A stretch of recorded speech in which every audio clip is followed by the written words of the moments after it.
Assalamualaikum warahmatullahi wabarakatuh. Selamat datang di kelas daring Pendidikan Pancasila Kewarganegaraan.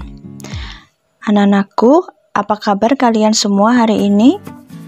Semoga dalam kondisi sehat walafiat. Yang sedang sakit semoga segera diberikan kesembuhan.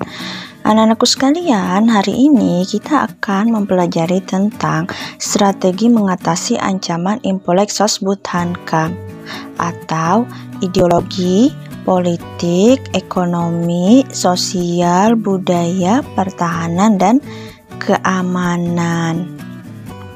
Nah, anak-anakku sekalian, dalam membangun integrasi nasional ada 4 poin penting yang terdiri dari yang pertama, strategi mengatasi ancaman di bidang ideologi dan politik.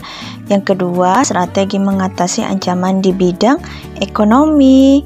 Yang ketiga, strategi mengatasi ancaman di bidang sosial, budaya, dan yang keempat, strategi mengatasi ancaman di bidang pertahanan dan keamanan.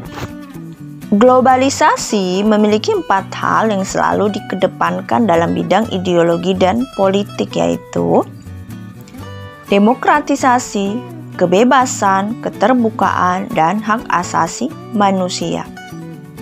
Yang pertama, demokratisasi adalah suatu negara yang menganut sistem pemerintahan oleh rakyat untuk rakyat dari rakyat. Yang kedua, kebebasan adalah hak kebebasan untuk mendapatkan sesuatu. Yang ketiga, keterbukaan adalah suatu sikap untuk bertoleransi, untuk berkomunikasi. Yang keempat, hak asasi manusia adalah hak dasar manusia sudah ada sejak lahir. Strategi mengatasi ancaman di bidang ideologi dan politik. Yang pertama, mengembangkan demokrasi politik. Yang kedua, mengaktifkan masyarakat sipil dalam arena politik. Yang ketiga, mengadakan reformasi lembaga-lembaga politik agar menjalankan fungsi dan peranannya secara baik dan benar. Yang keempat, memperkuat kepercayaan rakyat dengan cara menegakkan pemerintahan yang bersih dan berwibawa. Yang kelima, menegakkan supremasi hukum. Yang keenam, memperkuat posisi Indonesia dalam kancah politik internasional. Selanjutnya, strategi mengatasi ancaman di bidang ekonomi. Yang pertama, sistem ekonomi dikembangkan untuk memperkuat produksi domestik bagi pasar dalam negeri, sehingga dapat memperkuat perekonomian rakyat. Yang kedua, pertanian dijadikan prioritas utama karena mayoritas penduduk Indonesia bermata pencaharian sebagai petani. Industri-industri haruslah menggunakan bahan baku dalam negeri sehingga tidak tergantung impor dari luar negeri. Ketiga, perekonomian berorientasi pada kesejahteraan rakyat. Artinya, segala sesuatu yang menguasai hajat hidup orang banyak harus terjangkau oleh daya beli masyarakat. Yang keempat, tidak bergantung pada badan-badan multilateral. Yang kelima, mempererat kerjasama dengan sesama negara berkembang untuk bersama-sama menghadapi kepentingan negara-negara maju. Untuk mengatasi ancaman di bidang sosial budaya, manusia perlu menyeimbangkan antara manusia dengan alam semesta, manusia dengan masyarakat, manusia dengan Tuhan, dan keseimbangan kemajuan lahir dan kesejahteraan batin. Nah, kesadaran akan perlunya keseimbangan dan keserasian itu melahirkan toleransi yang tinggi sehingga dapat menjadi bangsa yang berbhinneka dan bertekad untuk selalu hidup bersatu. Strategi mengatasi ancaman di bidang pertahanan dan keamanan. Anak-anakku sekalian, ancaman militer akan sangat berbahaya apabila tidak kita atasi.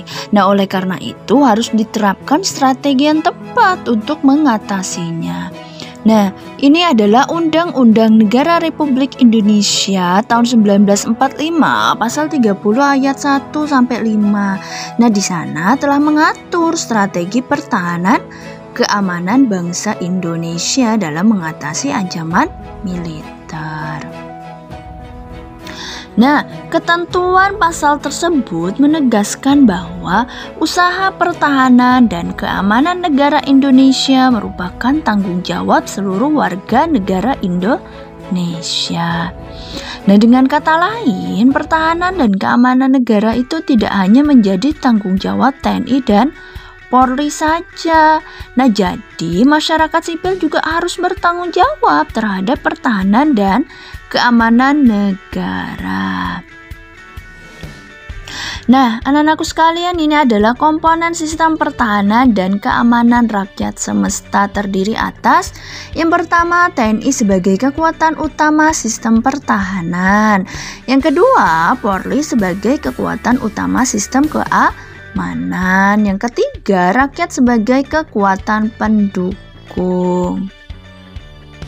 Nah, anak-anakku sekalian, berikut adalah pengertian sistem pertahanan dan keamanan rakyat semesta adalah segala upaya menjaga pertahanan dan keamanan negara yang seluruh rakyat dan segenap sumber daya nasional, sarana dan prasarana nasional, serta seluruh wilayah negara merupakan satu kesatuan pertahanan yang utuh dan menyeluruh. Nah, dengan kata lain, anak-anakku sekalian, penyelenggaraan sistem HAM rata ini didasarkan pada kesadaran akan hak dan kewajiban seluruh warga negara serta keyakinan akan kekuatan sendiri untuk mempertahankan kelangsungan hidup bangsa dan negara Indonesia yang merdeka, bersatu, berdaulat, adil, dan makmur. Anak-anakku sekalian, ini adalah ciri-ciri pertahanan dan keamanan yang bersifat satu kerakyatan. Orientasi pertahanan dan keamanan negara diabdikan oleh dan untuk kepentingan seluruh rakyat. Yang kedua, kesemestaan, yaitu seluruh sumber daya nasional didaya gunakan bagi upaya pertahanan. Yang ketiga, kewilayahan, yaitu gelar kekuatan pertahanan dilaksanakan secara menyebar di seluruh wilayah NKRI sesuai dengan kondisi geografis sebagai negara kepulauan. Sekian dari materi kita hari ini. Apabila ada materi yang belum dipahami, silakan ditanyakan, tidak usah takut, tidak usah ragu. Sebelum mengakhiri pembelajaran, silakan kalian kerjakan evaluasinya. Semoga pembelajaran kali ini bermanfaat untuk kalian. Ibu akhiri, Assalamualaikum warahmatullahi wabarakatuh.